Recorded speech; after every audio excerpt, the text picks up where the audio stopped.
The last book of the Bible is the one most people are afraid to open. Revelation, beasts, dragons, the end of the world. Churches skip it, believers avoid it, and the enemy loves that because the book he wants you to fear is the book that announces his defeat. But here is what almost nobody notices. In its third verse, this book makes a promise. Blessed is the one who reads it. It is the only book in the Bible that opens by blessing you just for reading it. You were never supposed to run from this book. You were supposed to run to it. So let's open it. Revelation chapter 1. Picture an old man on a rock in the middle of the sea. His name is John. 60 years ago, he dropped his fishing nets to follow a carpenter from Nazareth. He leaned on Jesus' chest at the Last Supper. He stood at the foot of the cross when almost everyone else ran. And now he is the last apostle left alive. Peter crucified. Paul beheaded. James put to the sword. Rome could not seem to kill John, so Rome removed him.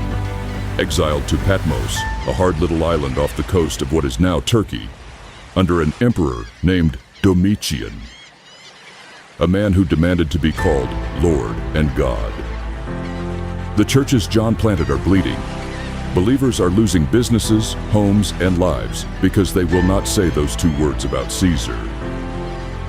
If anyone ever had a reason to believe the story was over, it was John on Patmos.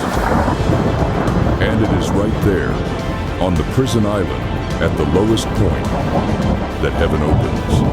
Now, before we look at what John saw, let's be honest about something. For 2,000 years, good, Bible-loving Christians have read this book differently. Some believe most of it was fulfilled in the first centuries, in the fall of Jerusalem and Rome. Some read it as a map of church history unfolding across the ages. Some believe most of it is still in the future, a preview of the last days. And some read its symbols as a timeless picture of the war between the Lamb and the darkness in every generation. Those are the schools of thought, and sincere believers stand in every one of them. This series is not here to start a fight between them, because here is what is certain, no matter which school you sit in. This book meant something to the people who first received it. It was a real letter, written to 7 real churches, in 7 real cities, read out loud to real people who were burying their friends. Any meaning it has for our future must first make sense of what it meant to them. So that is where we will always start. Original context first, and on the other side of every symbol, we will ask the question that matters most. How does this tell us to live? So what did John see? He says he was in the Spirit on the Lord's day, and he heard behind him a loud voice, like a trumpet.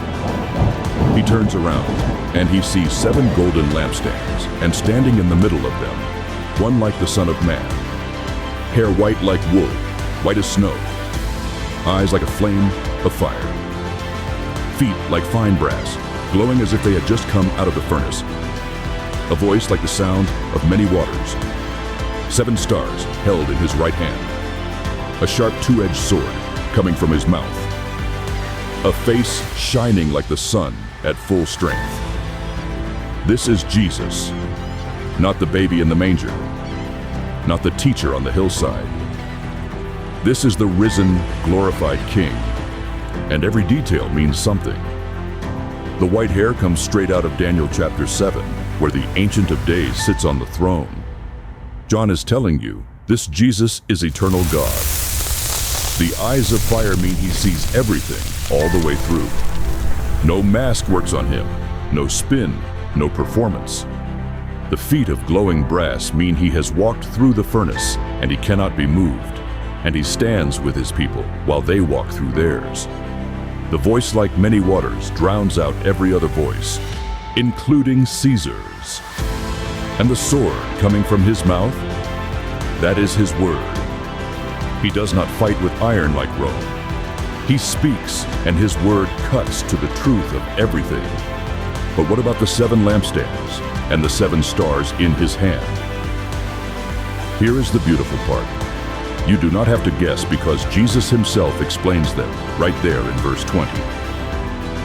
The 7 lampstands are the 7 churches. The 7 stars are the angels of the 7 churches, the messengers, the ones who carry the word to each congregation. Stop and let that picture land. The church is not the light. The church is the lampstand, the thing that holds the light up so the whole room can see. Where have you heard that before? Jesus said it while he was here on this earth. You are the light of the world. Let your light so shine before men that they may see your good works and glorify your Father in heaven. That is Matthew chapter 5. Revelation chapter 1 is the same sermon in a vision. And where is Jesus standing? In the middle of the lampstands, not far away in the sky, watching his persecuted people through a telescope. In the middle of them, in the fire with them. And the messengers, the leaders, the ones carrying the word, held in his right hand, the hand of power. Rome thought it held the churches in its fist. Jesus says, no, I hold them in mine. When John sees all this, he falls at his feet like a dead man. And I love what happens next.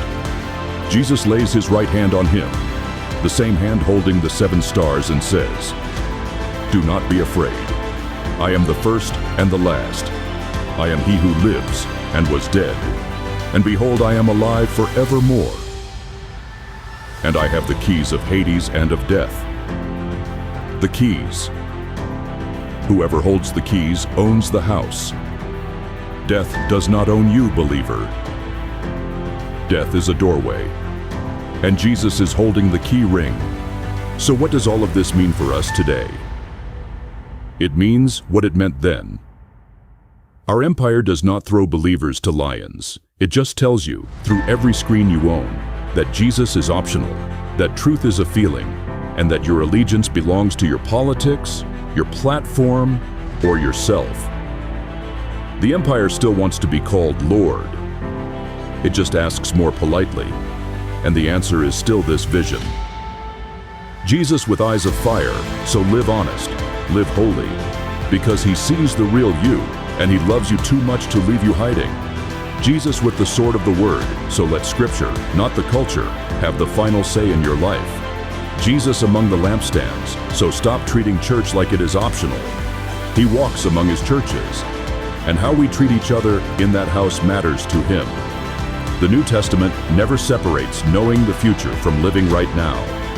Love one another, Jesus said, for by this all men will know that you are my disciples. Walk in love. Pursue holiness. Forgive. Serve. Shine. A lampstand that holds up no light is just furniture. So here is where Revelation chapter 1 leaves us, and where every one of these teachings will leave us. If you have never given your life to Jesus, do it today. Not after you clean up. Today.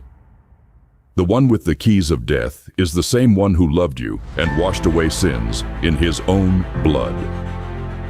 He is not waiting for you with a lecture. He is waiting with open arms. If you already belong to him, then do what John did. Tell somebody. You are a witness. Somebody in your life needs to hear about Jesus from you this week, not from a preacher they will never meet. And walk in your purpose. You are part of the lampstand. Hold the light up where you live, where you work, where your family can see it. Because everything John saw is supposed to cause us to live according to what Jesus said while he was here on this earth. Love God, love people, let your light shine. Revelation was not given so we can predict more. It was given so we can live more like Christ. Next time, 7 letters to 7 churches, and the first one goes to a church that did everything right except one thing. It stopped loving.